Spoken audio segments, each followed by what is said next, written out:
Turn your life around for the final bell. It's now or never, you have to change well. It's now or never, you must change well. Hello, and welcome to another Wellness Wednesday on the Change Well podcast. And of course, this is the week of the total eclipse. And right now, it is raining out. And sometimes you feel like you're in a period of desolation. And when you hear the rain and you're in this time of desolation, it always reminds me of that song, Raindrops Keep Falling on My Head. I believe it was part of Butch Cassidy and the Sundance Kids. And it goes something like this. Raindrops keep falling on my head. That doesn't mean my eyes will soon be turning red. Nothing seems to fit. Oh, raindrops keep falling on my head. They keep falling. And indeed, sometimes it feels like raindrops just keep falling on your head over and over and again, and you don't know what to do. So, thinking about that, I wrote a poem. And it's about the idea that in every period of desolation sets the seeds of consolation and happiness. So the poem goes like this. The seeds of consolation are nurtured, grown, and formed in the soil of desolation, waiting for the appointed time to spring forth anew and to renew us both in body and soul.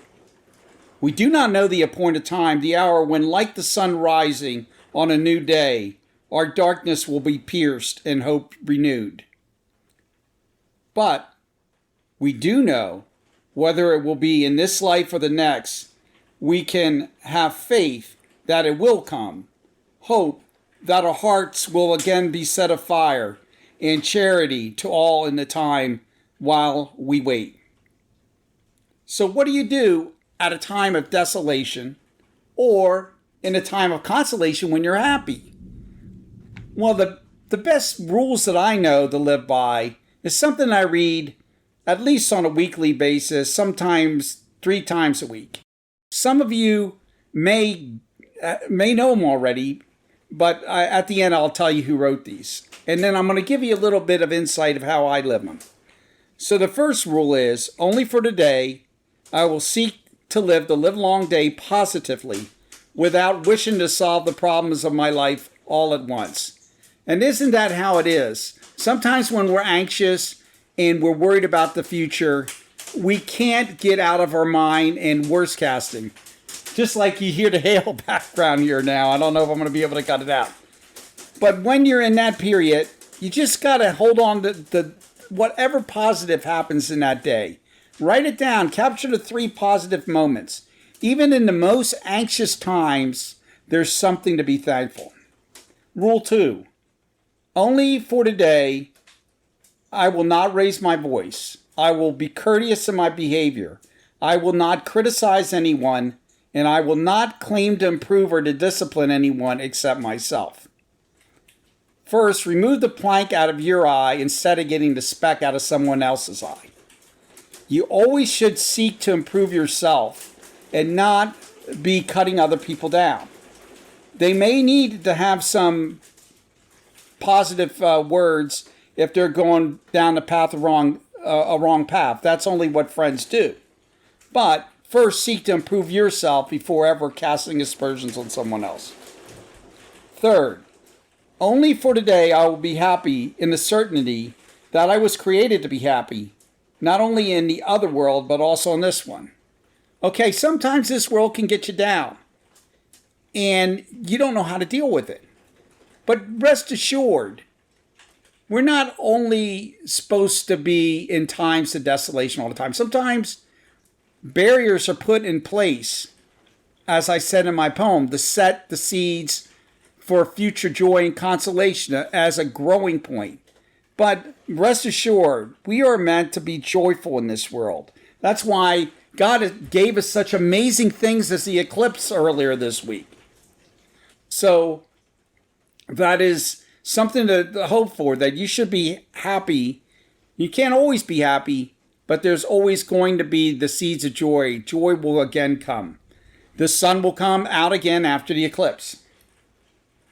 Only for today is number 4. Only for today I will adapt the circumstances without requiring all circumstances to be adapted to my own wishes. Okay, we are always trying to bend the world to our way. But sometimes you should adapt to the circumstances around you.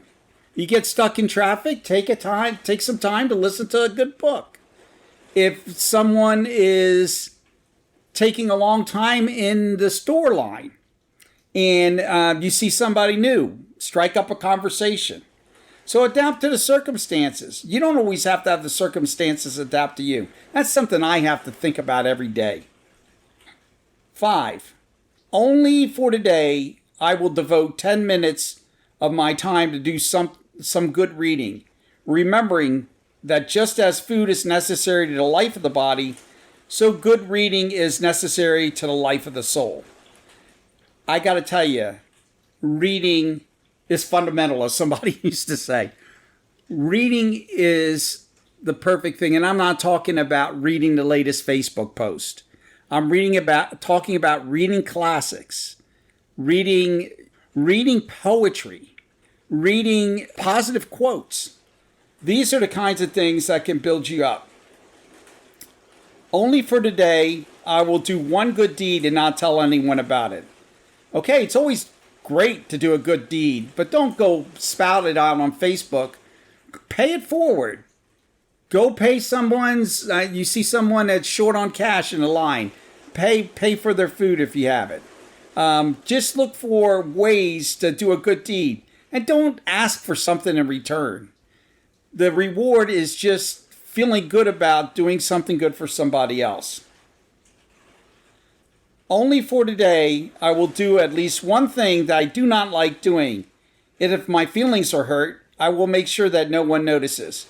Okay, a lot of times you're asked to do something that you don't want to do. Maybe your wife asks you to take out the trash. Or in the case today, our dog had a little problem this morning and I had to clean up after him.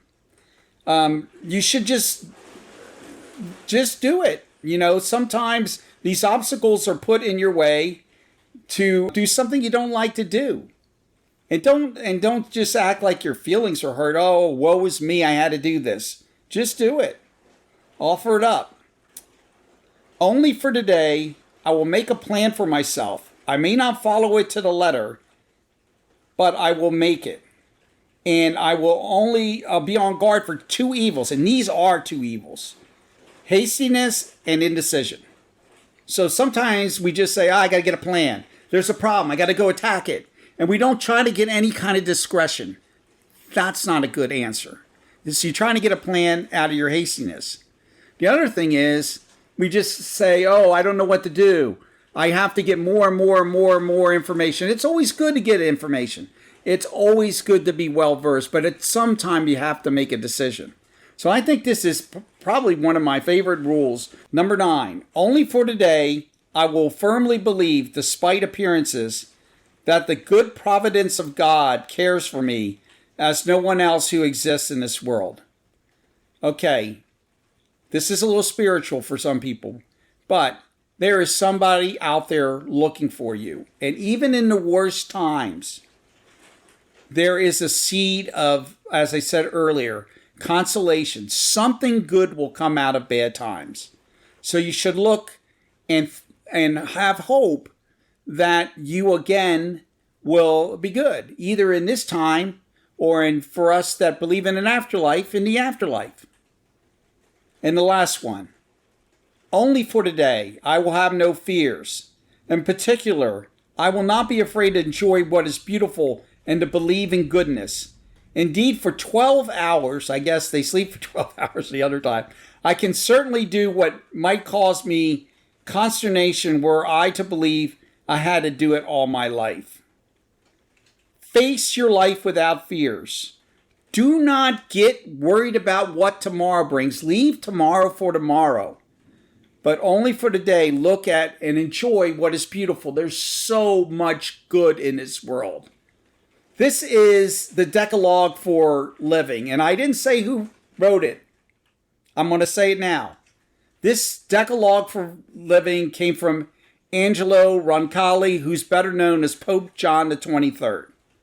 There are very good rules to live by, and they will help you in times of desolation and in times of consolation. You won't run too hot, you won't run too cold, and you will help others as you help yourself. And remember, by following these rules, you can change well. Until next week, change well.